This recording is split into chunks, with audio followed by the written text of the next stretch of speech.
It is planting time. It's May 23rd, and it's the evening, and the wind has finally died down. Have staked out where we want to plant our carrots. Because we live in town, we maximize space, and we're going to plant 3 rows of carrots fairly close together with a bit of a gap for walking and weeding. 3 more rows of carrots, another gap for walking and weeding, 3 more rows of carrots, 2 rows of parsnips, and then 2 rows of turnips and 2 rows of beets that are spread out a little further apart because the turnip tops and the beet leaves actually get quite large and need a bit of room. They say ideal spacing for beets is 18 inches. And since we live in the city, we're going to do 12 inches and give that a try. So what we do is stake it out and just use a string, use a hoe to make the little divot in the ground for the seeds, and then we have fairly decent straight rows and we know what we're planting where. Here's a little close-up of where my husband's digging in the dirt. Doesn't need to be very deep for carrots at all. In fact, we're only going to be covering them with about 1/2 inch of soil afterwards. Otherwise, carrots will have trouble to germinate if they're planted too deeply. But the little divot in the soil helps retain some moisture. And we won't be making it completely flat after we add the seeds. If that makes sense, we'll just be flicking in some of the soil onto the seeds, type of a thing. When we actually put the seeds in the ground, I'll come back and show you. We've also left a couple feet in between the asparagus and the carrots because that's going to be needed. Once the asparagus ferns grow tall and the carrot come all out into leaf, they'll actually be, not very much room to walk here anymore for weeding and watering, so that's why we've left some space there like that. So there goes hubby. So we decided that we had the carrots a little bit too crowded, so we have went with, let's see here, 1, 2, 3 rows there and a gap, 2 rows, which we originally had 3. Now we'll make a gap and we'll have 3 rows here of carrots. So those will all be carrots up to here. And then here we've got parsnips. And then we're going to leave a nice gap because here we're going to start some turnips, and turnip tops get quite large. We'll have turnips, some more turnips, and then beets. And that's what we have going on this evening in our urban garden.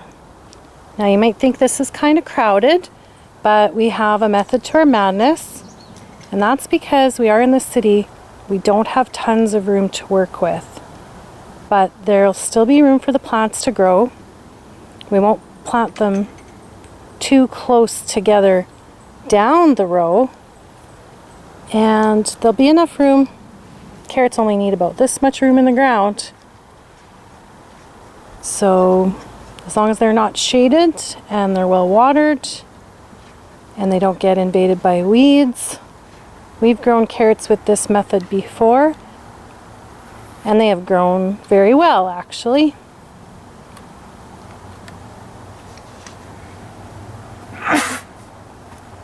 Bless you. Carrot seeds are really tiny, so we're going to use this handy dandy little thing we bought at the garden store. And if you turn the top, the hole on the side gets larger for larger seeds, or smaller for things like these carrot seeds. So that hole is probably a little too small. We'll use that one. And then the seeds gently shake out. Or see how they just come down.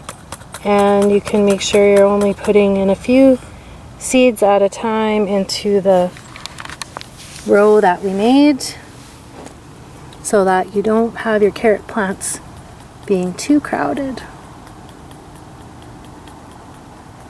So my ever so patient husband plants the carrot seeds like this. Patience of gold, I tell ya. So in go the carrots, yay! It's nice to plant the carrots when it's not windy outdoors, for the very reason that these seeds are so very tiny. If it's windy, they're going to be blowing away on you before you even get them into the ground. Any large lumps that you find, I just throw them out of the trench as well, so that they don't cover up the little tiny seeds.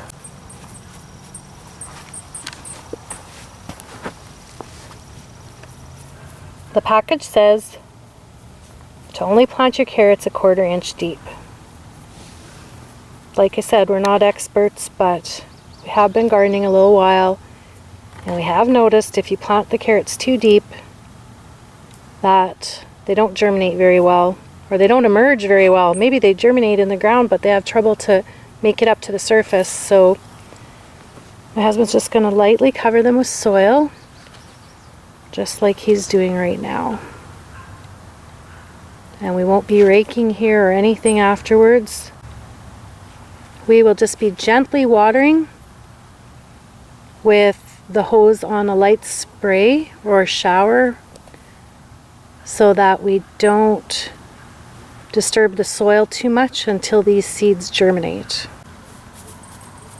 We've noticed in the past, if we water on a setting where the water is too forceful, like a jet, then we either force the seeds right out of the soil or wash them away. So we're hoping in the next few days, if we get rain, it'll be just a light rain and not a heavy, voracious rain. This year I decided to try this beet cylindra, which is a long, slim beet, which I thought would be really nice for slicing. And the beet seeds themselves are quite large, so I didn't use the little plastic seeder because my husband has it over there, that little green thing that he's using to put the carrot seeds in. So I just used my hands and followed the directions, which said to plant the seeds 1 inch apart, and we're going to cover them with soil only 1/2 inch deep. I don't know if you can see the seeds in the trench, but there's one there, and one here, one there, and so they're a little further apart than 1 inch, because I'm really hopeful for good germination, and I'm thinking 1 inch apart is a little too close if they all germinate, and I don't feel like coming along and thinning out the beets, which is what I've had to do in the past if all the seeds germinate really well. So I've got them here about maybe 1.5 inches, 2 inches apart. And so I guess I didn't really follow the directions after all.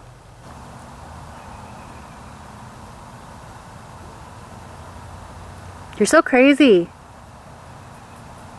How come you like planting seeds so much? I've been waiting all winter for this. Yeah, it's pretty exciting, eh? What time is it even? 9:30. 9:30 p.m. and it's getting dark. But here's Brent and I planting the garden. You have an unbelievable amount of patience. I don't know how you do it, honey. Yes, well, either you do it right Take your time, or don't bother doing it at all. That's what I always say. You're so serious too. I'm a serious man. I thought for sure you'd say, well, planting seeds is serious business. Yeah, it actually kind of is. It's a bit backbreaking, but it's worth it. If you've ever had garden carrots before, you'll know why. Here's one last asparagus meal before we let the rest of the asparagus patch just go to fern. Since it's such a new asparagus patch, only 3 years old, we're going to just not harvest it too heavy and let it go to fern for the rest of the year now. And then hopefully next year we can harvest for a good month or so. It's pretty exciting. We got quite a bit off of it this year considering it's such a young little asparagus patch. I'm pretty impressed. We are trying something new this year. We're sprinkling eggshells, crushed eggshells, into the row of turnips to see if it helps deter the worms at all. And this is the first time we're trying it, so not saying it's gonna work, but just a little word of caution. We used to use wood ashes, and we even told quite a few people that we used wood ashes to help deter worms from our radishes and turnips and even onions. But wood ashes can mess with the pH of your soil, so we decided we better not use those anymore and try something new.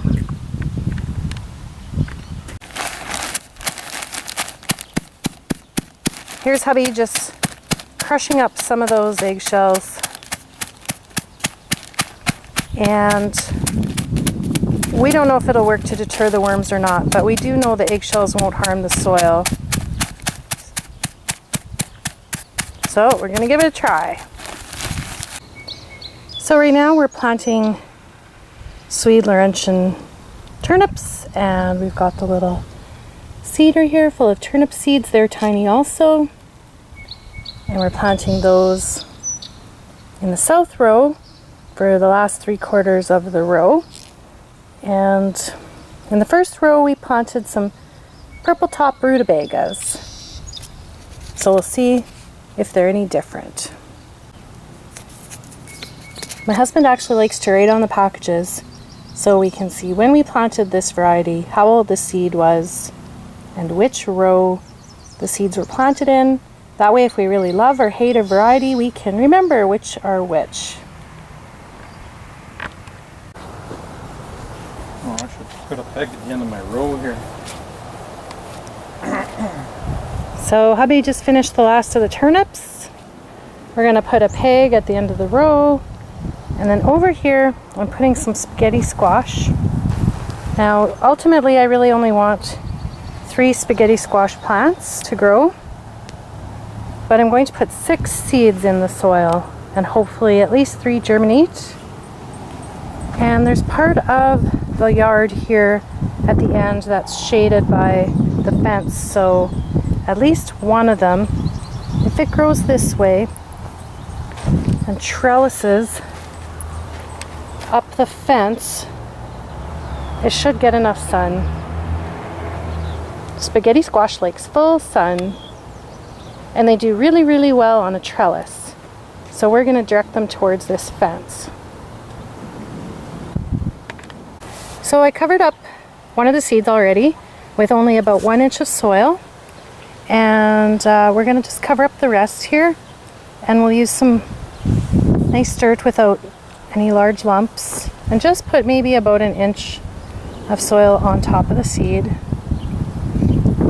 It says to hill the spaghetti squash seeds on the package, but we never do that because they only like to be planted about 1 inch deep. And we noticed if we put a hill, and when we try to water them, The water just runs right off the hill. This way, the little hole in the ground that we've left behind, which is pretty shallow, will catch some water and help keep the seed moist. I imagine spaghetti squash seeds don't like to stay in standing water, so we want to make sure those little holes drain well, and we'll just do the rest and cover them up so we don't forget. And maybe once the plant has emerged and is a couple inches tall, we will come along and fill in that little hole a bit for it. But we don't want to bury the crown of the plant too deep in the dirt either, so I'm not sure why they say to hill spaghetti squash seeds, but they do, and we just sort of do what we want anyways. It's sort of like trial and error with gardening, and don't get discouraged if something doesn't work out, you just try again. On the package it says you can put 3 seeds per hill, but I'm just putting 2 because in the past I've had pretty good luck with these spaghetti squash plants. And each plant actually likes a lot of room. And ideally, if you had a large enough space, you should put a meter each. A meter and a half even between each plant if you can. But like I said, we're going to direct the vines towards the fence and let them trellis up. Potatoes! They're going to go here, and potatoes really do like to be hilled. But what we'll do is plant them in the ground. Not too deep at all because we don't have the greatest soil here. Well, how would I explain our soil? We only have about 8 inches of good soil here, and then underneath is solid clay. So we're not going to dig our hole for the potatoes too deep. What we'll do is once the potato plant emerges is then we will hill it up with good soil. Who doesn't love fresh peas? I guess some people might not, but we sure do. So what we've got going on here is the pea seeds going into the ground, and we like to plant them on either side of the pea fence like so. And we put our pea fence up right away. It's just a lot easier that way. Then we will come behind and cover them up with about 1 inch of soil. And we've got our potatoes in the ground here. Many times when we were growing up on the farm, we would cut the potato seed in half or even quarters, as long as each piece had an eye or two, which is the little sprout. We're just going to use the whole potato because we have too much potato seed as it is. So pop those into the ground, cover them up, and once they emerge, we're going to keep hilling the potato. With the potatoes going in, this part of our garden is now officially seeded, and we are pretty happy because look at the sky. We've got some nasty clouds possibly coming our way, but rain is good. It's pretty exciting. Now we're going to move on to the rest of the garden. Keep getting in as many seeds and plants as we can in case this rain doesn't show up this afternoon. Maybe we'll get our other seeds in the ground as well.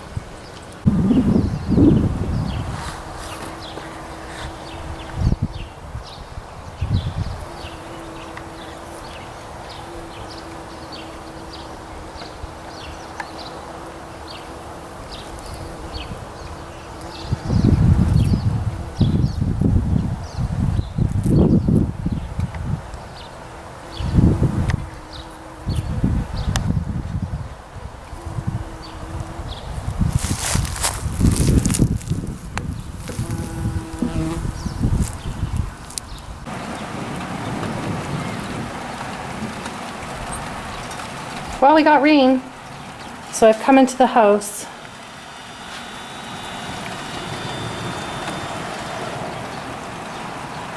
So I guess it's time to have a garden break. I don't think you can see the nasty clouds, but well, maybe you can.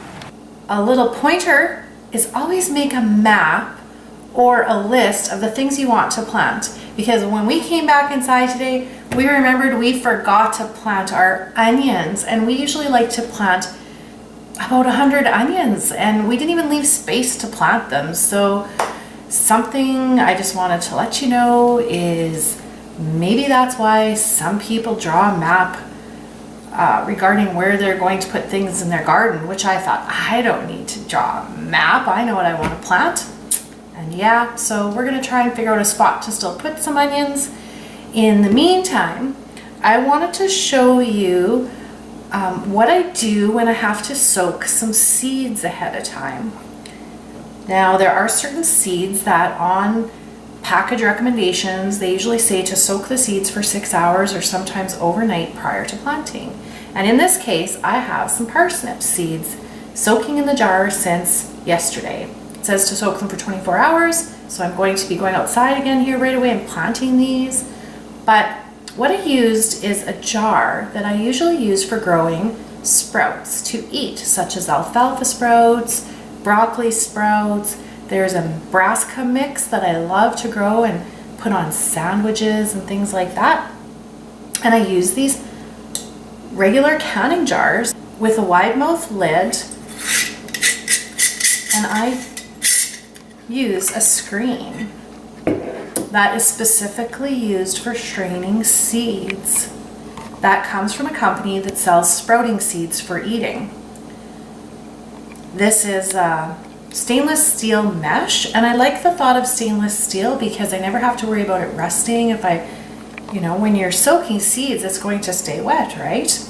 Another thing is some people like to take plastic mesh from places like the dollar store and cut it out in a circle to place in the wide mouth lid to use as a strainer for sprouting seeds. But something that someone else pointed out to me is that plastic from the dollar store could be just cheap plastic and not food grade. So when you're growing sprouts to eat, that is something to consider. So my friend gave me 2 of these stainless steel sprouting seed strainers, I guess you could call them.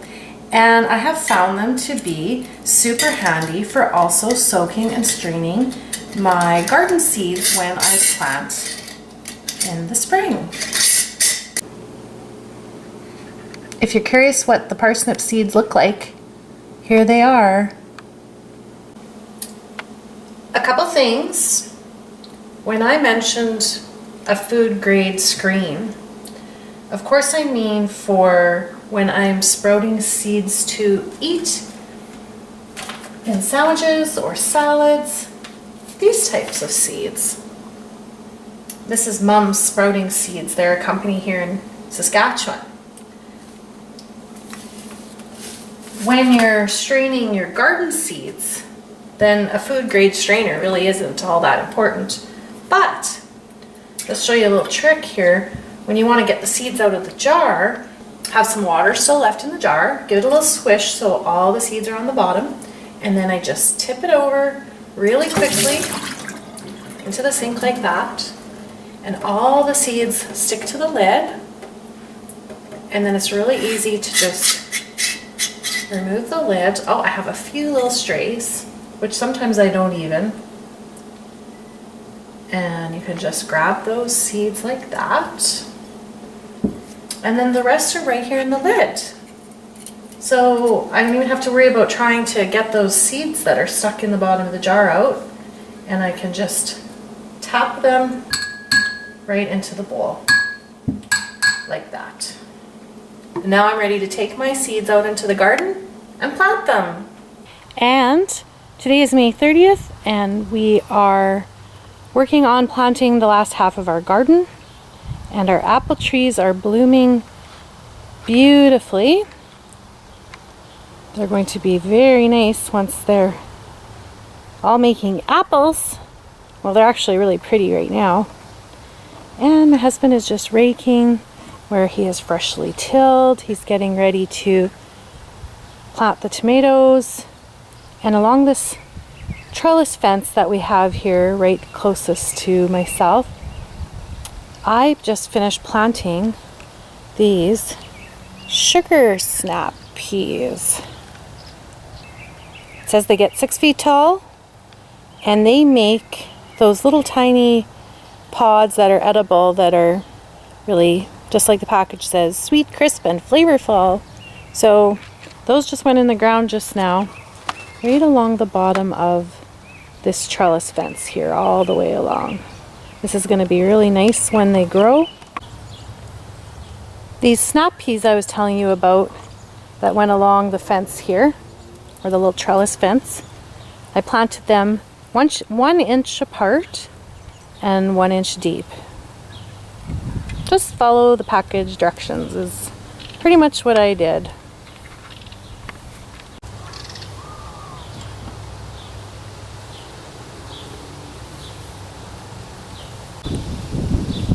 By the way, here's our raspberry patch that we just pruned earlier this week, and it's really coming out to leaf really nicely.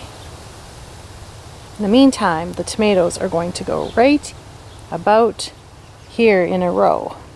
Not too close to the raspberries so we can still pick, but as close as possible because we don't have that much room here in our city garden. The variety of tomatoes that I'm going to be putting here right now are called Better Boy bush tomato. I like the bush tomatoes because I don't have to worry about pruning them. And I bought just the cutest little baby tomatoes in a 6 tray pack. So they weren't very expensive. And I like buying tomatoes that are small like this because I've noticed in my experience in the past that if I buy tomato plants that are too large, that they only get transplant shock and never do that well anyways. These little healthy guys are going to catch really quickly in the garden and catch up really fast anyways. It's kind of shocking how they do that. So away we go, we're going to plant them now. We're not going to need a very big hole because these tomatoes are only in this little tray pack. When it's time to get a tomato out of the package, all I do is pinch the bottom of the tray pack like that. I'll go over there and show you. So I pinch the bottom of the tray pack and the little tomato just comes right on out. It's so exciting! I can't believe it.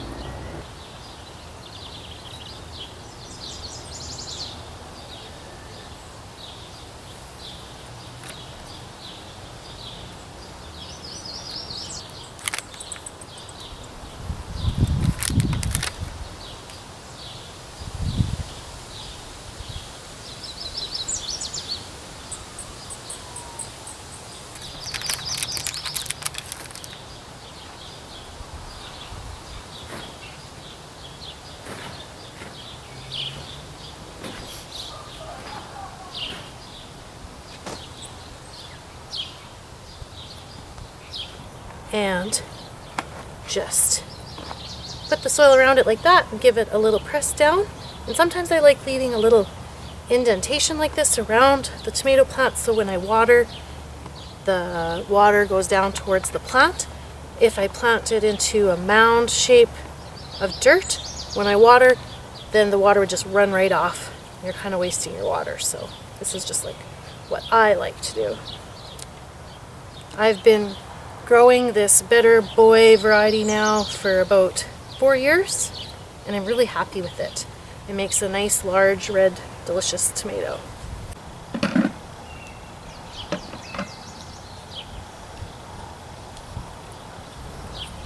I said, just throw them in the ground. But hubby here, he wants to be all precise. So he got a string out to make a nice straight row. And there's some little peppers. They're waiting for us to dig a hole. These are all sweet peppers because hubby there, he's hot enough.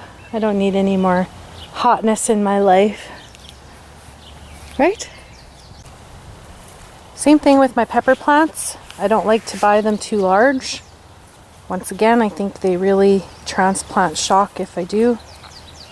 This tray pack size usually works really well. Oh, except this one.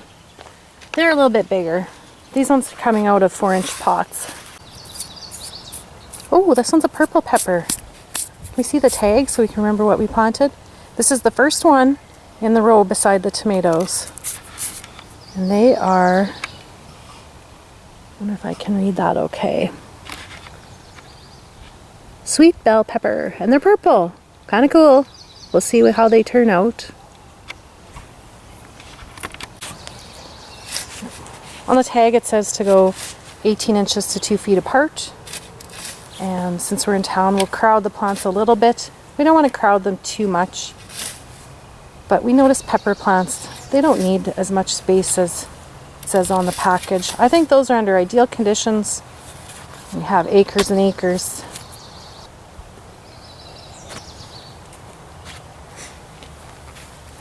Is this one purple too? Are there more purple ones? This one's green. This one's purple.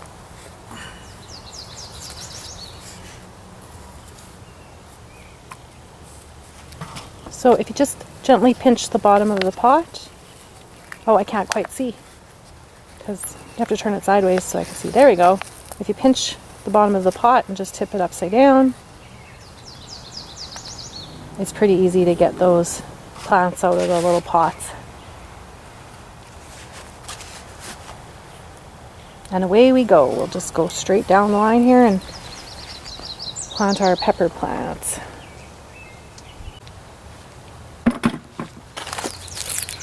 These onion sets are the best onion sets I've ever bought.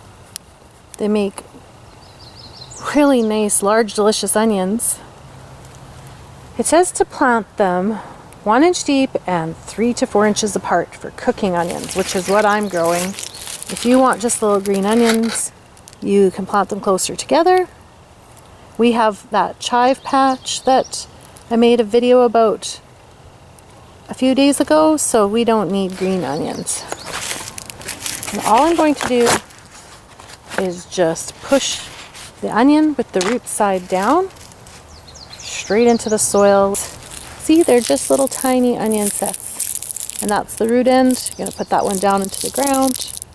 And I'm just going to go boom, boom, boom, boom, boom, and put them in and leave about 3 inches in between each one of them so they have room to grow nice and big. So let's make a row with the hoe, and that's going to work a little easier.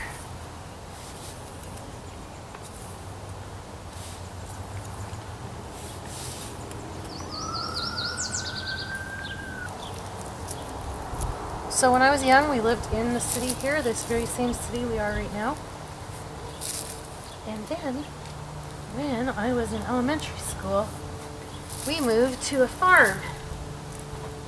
And I've got to say that those farm years that we lived there until I was about 16 years old were probably some of the best years of my entire life. I learned more on the farm in those 6-7 years than I've probably learned since then in my entire life. And I'm pretty serious about that. And I mean all types of life lessons, not just about gardening, about nature, about animals, and especially about plants. There we go. Onions are all planted in a row, and we'll start the next row.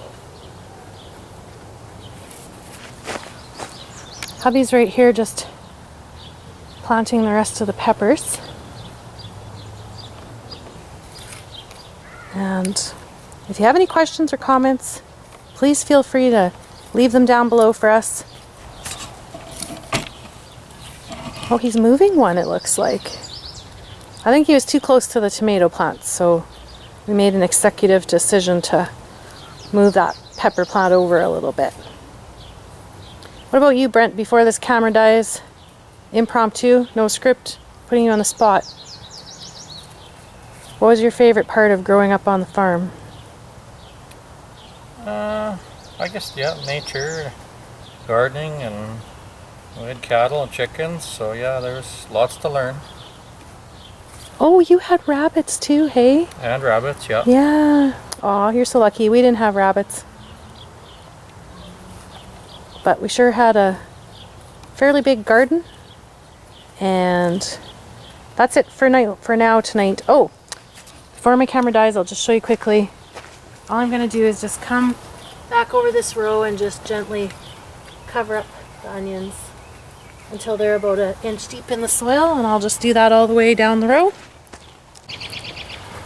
The soil tonight here is a bit soft because we just tilled. What's that? But What did you just say? well, I'm just telling them about how the soil here is fairly soft because we just tilled. But this part of the garden tends to get really hard soil because we have such a high clay content. So I'm hoping that the onions are going to be okay here. But because we didn't plan ahead and plan out where we were going to plant our things, we forgot to plant the onions in the other part of the garden there where we put all the peat moss. Live and learn. Next year. Another thing we like to do is stake our rows so we can remember where we have planted things. For the first week or two, we'll have to water, and if we don't remember where we planted things, we're going to step on it or forget to water it. So the stakes help a lot. And it also keeps the garden hose from breaking your plants when you're watering. Right. You water with a hose. So. That makes sense. Where hubby is standing right now, we have a little pathway that goes down the center of our garden, and we can walk down the path with our hose and water by hand. And those stakes help a lot. Otherwise, I don't know how many times I probably would have crushed little plants with the hose. Good tip. Anything else I'm forgetting?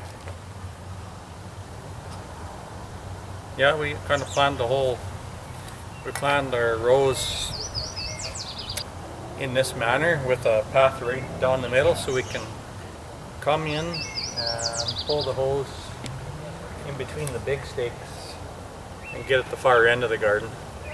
And we like to water by hand because we find it just uses a lot less water than turning a hose on and letting it go. Maybe one day we'll have those drip tubes or drip hoses, but in the meantime, this is what we do. And lastly, we like to plant the things that are tall on the north side of the garden so they don't shade the other plants. So even here we've got on the west side of the garden, when they get the evening sun, we have the raspberries, which are the tallest, then the tomatoes, which are fairly tall, peppers not quite as tall as the tomatoes, and then the little onions, which are the shortest. So that the onions and the peppers can get the south and the west sun for as long as possible throughout the day. So there's a method to our madness. This is just what we do. And ooh, yeah, wheelbarrow comes in so handy. I don't know what we'd do without it, actually.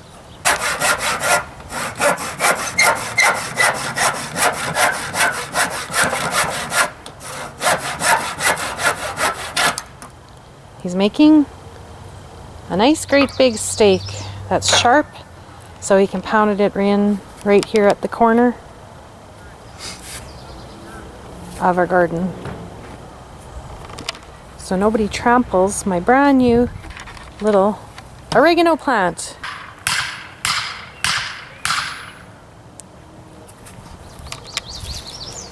Thanks, honey. Yep. People have asked just how big is our garden, and so I'm over visiting the neighbor today and thought I would just take a video from this side of the world, I guess, to show you our garden. Now, because we live in the city, we're in a cul-de-sac, and our yard comes down into a V shape at the back. So our garden really isn't all that large. We have a little strip that goes around behind our fire pit area right there. And so this is it. And one day I will measure it and get an approximate square footage, but that will give you an idea for now. Thanks for watching, and have a great day. See ya!